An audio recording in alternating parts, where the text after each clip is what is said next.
Okay, ladies and gentlemen, we have just completed a unit on the Spanish-American War, and now we are going to move on to World War I, or at the time it was known as the Great War.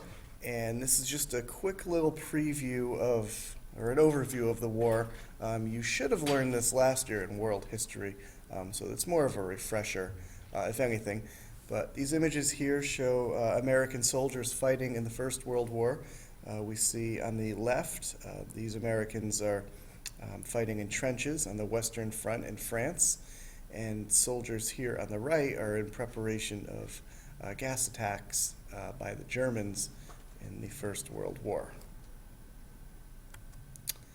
Here's a picture of Europe, and this is about 100 years ago. World War I began in 1914, and the purpose of this PowerPoint is to show you the causes that were leading up to it. Because there were problems in Europe well before 1914 that contributed to the outbreak of war. But let's start with the main countries that we'll be talking about. We have Britain, which is right here. We have France, Germany, Italy, right here, Austria-Hungary, Russia, and to a lesser extent, we will have Serbia, which is over here. Not evident on the map, and also the Ottoman Empire. Those are the major countries involved in World War I. The United States will not play a role with soldiers until 1917, and the war will be fought from 1914 to 1918. So you might have learned it last year, but if you look at the main causes of World War I, MAIN, each letter stands for a cause of the war. So the first one we have here is nationalism, and that is deep devotion to one's country. So people that are extremely nationalistic, they will do anything to make their country stronger. And nationalism is going to fuel imperialism. Imperialism, which we just learned about in the Spanish-American War, that desire to take over other lands to make your country stronger, that led to conflicts between the European powers. Nationalism also fuels militarism, the idea that you solve your problems with force, the idea that you have really large militaries and always ready to fight if there's any issues. And again, these are going to be fueling this great war that's going to break out. So these are the rivals: Germany, Austria, Hungary, Britain, Russia, Italy, France, all of them involved in imperialism and militarism, and each of them were also nationalistic. You can go back to 1870 when Germany united against France and became a country.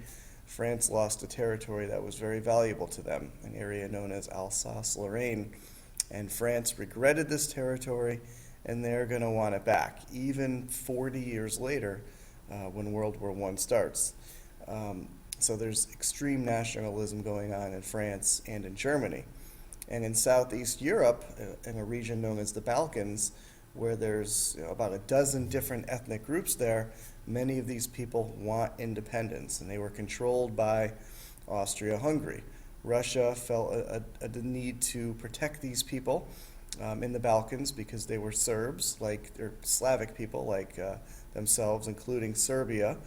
So we're going to see alliances develop. And one of those vocabulary terms is the pan-Slavic movement, where Russia is going to lead this political and cultural group of Slavic people. Here are some images of the Franco-Prussian War, and that is the French and the Germans fighting. So as we've talked about previously, imperialism is going to lead to tension between the powers. France and Germany almost went to war twice with each other over Morocco, a small country in northern Africa, 1906 and in 1911. Britain had to step in, and both times sided with France, mainly because Germany was their number one threat, plus Britain has an alliance with France, which we'll talk about. And Britain, Germany, Russia, all of them want land in the Middle East. Now that oil has been discovered there, and also geopolitically it has a lot of value. And control of the Balkans was a gateway to the Middle East. So again, we see imperialism, but this time within Europe. Militarism, using force to solve your problems, like I've done from time to time. I'm sure you're not surprised to hear that. By 1914, all of the major powers, except for Britain, had large armies. Britain made up for that with a very large navy, and they believed in the two-nation standard. Britain had to have a navy larger than the second and third largest navies in the world combined. And it was Germany and the Brits competing for industrial dominance of Europe. Here's some examples of this industrial dominance. We have the early version of the tank, which was a very powerful weapon in World War I. Not like World War II, and these tanks were prone to breaking down, but they could do some damage, and they were great for crossing over barbed wire and getting from trench to trench.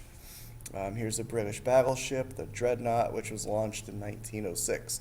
So the British controlled the seas throughout this war on top of the water, and it was the Germans that controlled underneath with their U-boats, which I don't have a picture of. And alliances is another cause of this terrible war. Countries form alliances to protect themselves and to keep peace, but it's going to have an opposite effect, as we'll talk about later. The great German leader Otto von Bismarck made alliances to protect Germany, since Germany was centrally located. And Germany is going to have the Triple Alliance with Austria and Italy. Later on, a Triple Entente forms between France, Britain, and Russia. So if we see here on the map, Germany has an alliance with Austria, Hungary, and Italy. And later on, when the war breaks out, they'll be known as the Central Powers. And a Triple Entente, you have your British, French, and Russians. And that will expand when war breaks out and become the Allied Powers, and that will be 32 nations in the Allied Powers, and the Central Powers will only have 4. And one of them will not be Italy. They will switch out. We'll talk about that. So, crisis in the Balkans. The Balkans was a region of Europe that was waiting to explode. There were 3 successive wars there leading up to World War I. As I said before, many ethnic groups found their home in the Balkans. Bulgaria, Greece, Montenegro, Romania, Serbia, all of them broke free from Turkish rule in the early 1900s.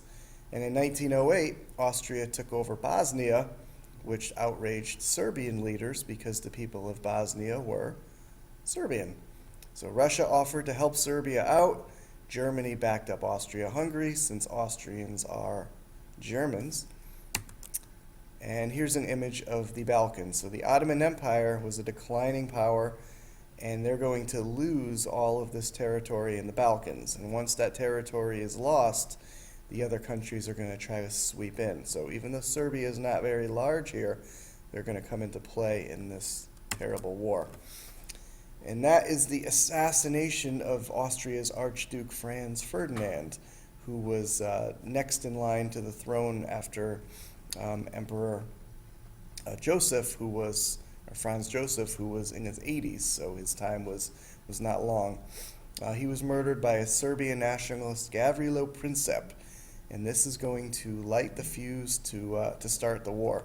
Assassination took place June 28th, and by July 28th, war had broken out between Austria and Serbia. And because of those alliances, all of the countries of Europe within a week will be sucked into this terrible, terrible war. So this is just a little introduction. Your homework is to write a 2-paragraph summary about this PowerPoint, and we'll talk more about it in class.